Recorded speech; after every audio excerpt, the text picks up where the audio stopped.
Bonjour et bienvenue sur le groupe Mindful Meditation où nous allons une nouvelle fois méditer ensemble en ce mercredi. Et restez particulièrement sur cette vidéo parce que je vais vous donner une clé majeure pour faire passer votre méditation à un niveau supérieur, vous allez voir. Parce que vous savez mes amis, dans la vie, nous vivons tôt ou tard en fin de compte de la douleur. La douleur c'est inévitable et tôt ou tard on va en faire l'expérience. Mais la souffrance, elle, peut être domptée et s'effacer et elle peut l'être grâce à un processus, un procédé qui s'appelle the naming.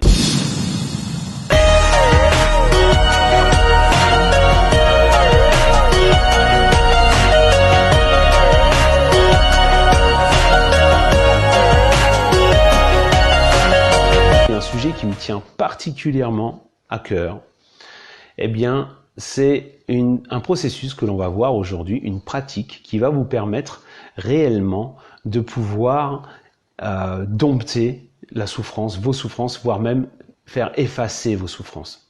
Vous savez, quand il y a quelque chose qui se passe dans nos vies, forcément, de toute façon, tôt ou tard, on va être en contact avec la douleur. Ok ? Cette douleur va nous alourdir et c'est quelque chose d'inévitable. On peut pas calmer ça, d'accord? Mais le danger, c'est de rester emprisonné dans cette souffrance. Le danger, c'est de rester, en fin de compte, prisonnier, d'accord? Des schémas qui se mettent en route quand on est face à une douleur. Par exemple, une douleur physique. Quand on est face à une douleur, on peut se dire automatiquement, il peut y avoir des émotions qui sont là, se dire ah mince, je vais plus pouvoir faire de parapente, je vais plus pouvoir avancer, je vais plus pouvoir courir, je vais plus pouvoir aller au travail, mais comment je vais faire pour payer mes factures, etc., etc., etc. Comprenez? Donc il y a la douleur physique qui est là, mais la souffrance, elle, est générée par tout un tas de ruminations mentales que l'on entretient au quotidien et qui enveniment, qui amplifient la douleur. Ça marche, la douleur physique. Pareil pour la douleur morale. Si je me sens pas bien en déconfiture, si par exemple j'ai un sentiment d'abandon, un sentiment d'être rejeté par les autres, ou que par exemple je suis sous une forme de dépression là maintenant et je me dis oh là là mais ça va pas s'arranger, c'est quelque chose qui va aller en s'empirant, etc.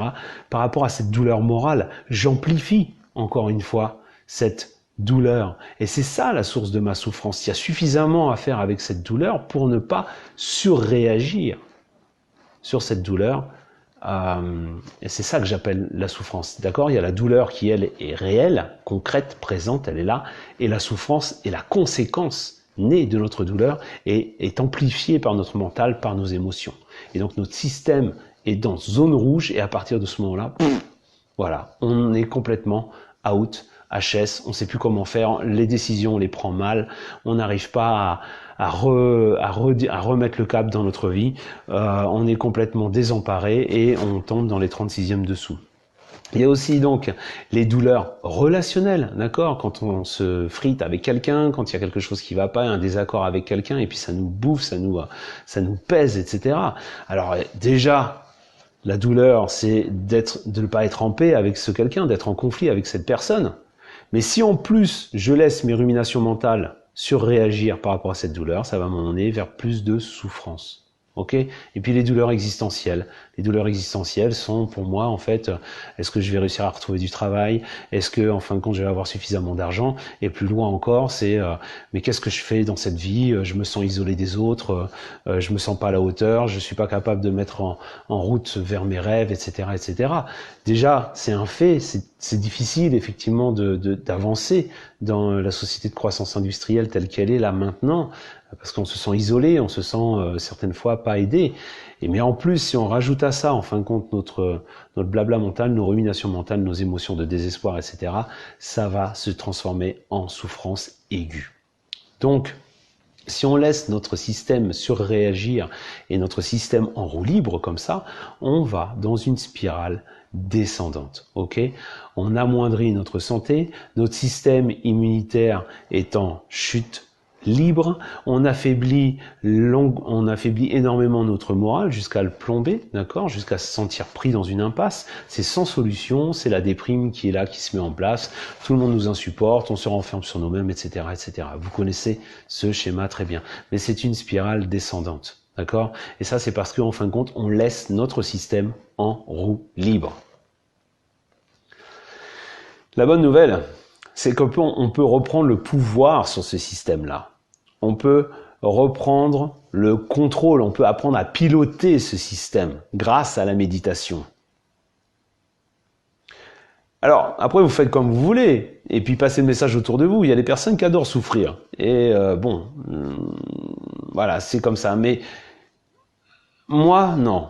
Ok, la souffrance, ok, ça marche. La vie est suffisamment difficile et j'ai pas envie de me refoutre une surdose, d'accord. Je me suis fait un burn-out, je me suis fait une ou deux dépressions, je me suis fait vraiment des débordements émotionnels importants. Enfin, vraiment, j'étais dans des états vraiment qui étaient pas heureux du tout et j'ai pas envie de perpétuer ça. Et je comprends très bien maintenant quels sont les mécanismes qui engendrent justement cette souffrance, d'accord?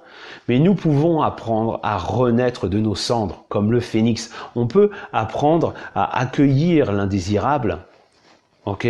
Et à mieux répondre aux circonstances, plutôt que de réagir aux circonstances. Donc, il faut imaginer, comme dans les arts martiaux, vous savez, dans les arts martiaux, on prend l'énergie de l'adversaire et on le fait à notre avantage. Ça marche?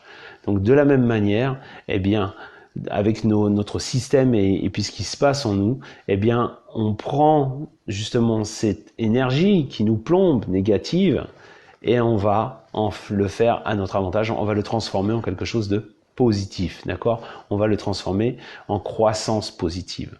C'est-à-dire que toutes les difficultés, toutes les douleurs que l'on va rencontrer, il y a deux solutions. Soit on s'enterre avec elles, soit on décide de se responsabiliser par rapport à notre système, c'est-à-dire de prendre les choses en main et d'apprendre à... On ne peut pas dominer les vents, mais on peut apprendre à ajuster les voiles et à faire en sorte de naviguer et d'aller et de poursuivre, de continuer vers notre cap, toujours dans la direction et utiliser cette énergie dite négative pour en faire quelque chose.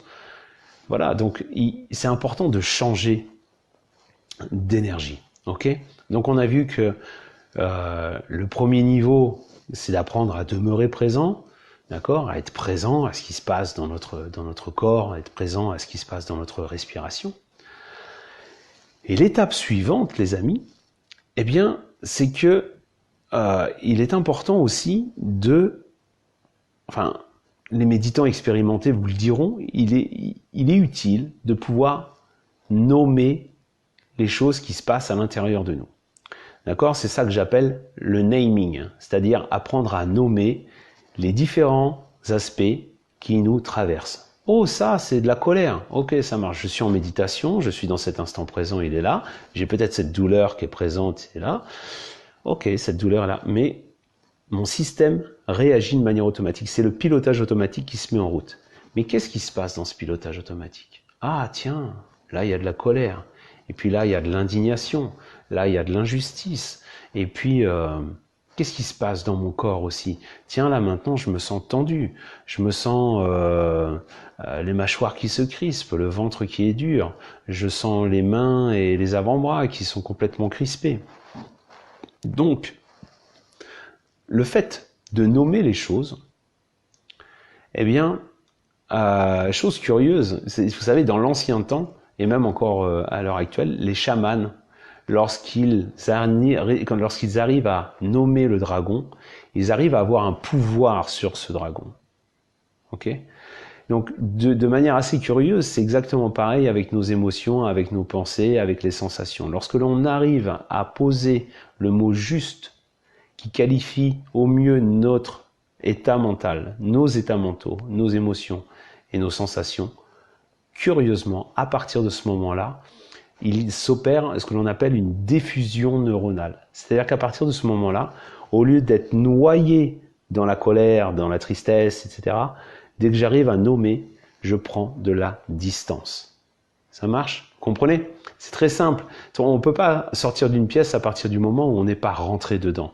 Donc de la même manière, il faut juste authentifier, nommer les différentes sensations qui vous traversent moment après moment, les différentes émotions, les différentes pensées. Et à partir de ce moment-là, graduellement, progressivement, vous allez commencer à prendre le pouvoir sur votre souffrance au lieu de vous faire dominer par elle. Alors que vous avez pris le pouvoir sur votre souffrance, juste parce que vous avez appris à l'accueillir avec présence, dans cette bonté de cœur, vous avez accueilli cette souffrance, vous l'avez reconnue. Vous savez, c'est une forme d'amour, hein, reconnaître l'autre pour ce qu'il est, et non pas pour ce qu'on voudrait qu'il soit, c'est une forme d'amour, c'est de l'amour même. Et bien là, on a accueilli notre souffrance, et cette souffrance, eh bien, elle est, de ce fait-là, elle nous traverse, on diffuse d'avec elle, on n'est plus tributaire d'elle, mais juste, voilà. C'est ça que l'on appelle le détachement, les amis, c'est ça qu'on appelle le puissant lâcher-prise. Le détachement, c'est pas prendre du recul sur les choses et se dire « Oh là là, moi je suis complètement détaché », comme une forme de refus de faire l'expérience. Non, c'est juste faire l'expérience de la douleur, faire l'expérience des émotions désagréables, faire cette expérience-là, rentrer dedans, nommer ce qui se passe à l'intérieur de vous pour enfin vous diffuser et faire en sorte qu'elle vous traverse et qu'elle vous lâche. Je vous rappelle, n'oubliez pas, ça c'est capital, plus vous résistez, plus ça va persister. Plus vous êtes en résistance avec l'expérience, vous ne la voulez pas, plus elle va s'amplifier et c'est vous qui allez vous user parce que c'est elle qui va gagner au bout d'un moment. Okay, par des lésions dans le corps ou des problèmes d'ordre psychologique. D'accord? Donc, si on connaît ce mécanisme-là, eh bien faisons l'inverse. Accueillons au lieu de résister. Ok? Et accueillons de manière lucide, en nommant précisément les choses qui arrivent. Donc en gros, c'est comme disait Rumi dans un de ses poèmes, allez sur le pas de votre porte et accueillez ces invités chaque jour différents, peut-être, tantôt une dépression, tantôt une tension dans le corps, une douleur, une tristesse, que sais-je, c'est une foultitude d'états indésirables et désagréables.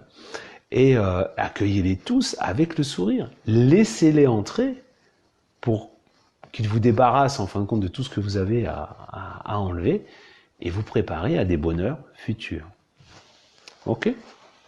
Donc là, l'expérience de méditation que nous allons faire durant quelques minutes, ça va être justement de vous entraîner sur cet aspect particulier du naming. Ok? Donc, avant de commencer à s'entraîner sur des choses plus subtiles comme les émotions et puis les différents états mentaux, les subpersonnalités psychoactives, tous ces aspects-là qui sont plus difficiles à mesurer, entraînons-nous tout simplement déjà sur les sensations du corps. Ok? Ça vous est arrivé déjà d'être face à une douleur dans votre corps lorsque vous méditez, n'est-ce pas? Lorsque l'on est assis pendant 20 minutes, une demi-heure, des fois plus, on commence à avoir mal aux fesses. Ou autre, on commence peut-être aussi à s'endormir. Ça marche. Juste, lorsque ça vous arrive, observez cet endormissement et dites « Ah tiens, te voilà, endormissement, endormissement, endormissement. » Et vous murmurez intérieurement, et peut-être même avec vos lèvres, « Ok, endormissement, endormissement. » Ça, c'est l'endormissement. Si vous êtes face à, je pense à mon ami Thium, à une douleur physique intense, eh bien, Thium, apprends juste à poser des mots sur cette douleur. Apprends à la rencontrer. Je sais que c'est difficile parce que personne n'aime souffrir, mais moi, vous savez, avec mes acouphènes, c'est ça. Quand je suis face à cette douleur, je note aigu, aigu, aigu, constant, constant, constant. Stressant, stressant, stressant. Ok? Transperçant, transperçant. Enfin voilà, ça c'est mon vocabulaire. Trouvez le vôtre. Utilisez en fait la possibilité de ce naming justement pour enrichir votre lexique. Vous savez les amis, il y a un mot qui s'appelle l'alexithymie. Et l'alexithymie, c'est quoi? C'est notre incapacité à pouvoir poser des mots sur nos émotions, sur nos états mentaux, sur nos ressentis. L'alexithymie, c'est notre incapacité à pouvoir dire en fin de compte ce que l'on ressent vraiment, à authentifier en fin de compte nos ressentis. C'est-à-dire que nous sommes victimes d'une pauvreté de lexique, de définition, de mots qui qualifient en fin de compte nos états. Alors, ouais, aujourd'hui je vais mal et je vais bien. Mais ça, voilà, je suis joyeux, je suis triste. Ça s'arrête à ça.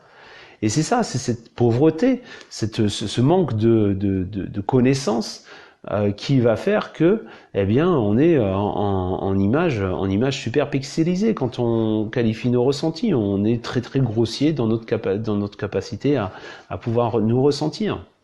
Alors que plus vous allez utiliser le naming, plus vous allez passer d'une image de basse qualité à une image HD, de haute définition, même en 3D, en immergence totale dans l'expérience, d'accord? Parce que vous allez apprendre, en fin de compte, à être de plus en plus fin dans la reconnaissance, dans la connaissance de votre fonctionnement. Et ça, c'est la source qui va vous permettre de sortir de votre souffrance. Bouddha disait que la source de notre souffrance, c'est l'ignorance. Alors là, the naming vous permet en fin de compte de pouvoir graduellement, au fur et à mesure de vos expériences, diffuser de la souffrance et en plus enrichir votre lexique et enrichir votre connaissance, une meilleure connaissance de vous-même, une meilleure connaissance de comment vous vous ressentez. Et c'est ça, être en paix. La sérénité vient du fait qu'on arrive à être en paix avec ce qui se passe. Ah tiens, aujourd'hui je me sens tendu, ça marche. Je continue à sourire et à produire ce sourire intérieur envers cette tension. Je me sens en colère, je me sens fatigué. Ok, je continue à sourire à cette colère et puis à cette fatigue. Oh là là, je me sens complètement perdu. T'as le droit d'être perdu, mec. T'as le droit d'être perdu, en fin de compte. Si t'arrives pas à avancer des fois dans ta vie, t'as le droit de te sentir perdu. Ce que t'as pas le droit, c'est d'amplifier ce phénomène jusqu'à en souffrir. Alors on va s'entraîner dans un premier temps sur les sensations du corps. Et pour ce faire, eh bien, je vous invite à prendre cette posture que vous connaissez déjà maintenant. Très bien.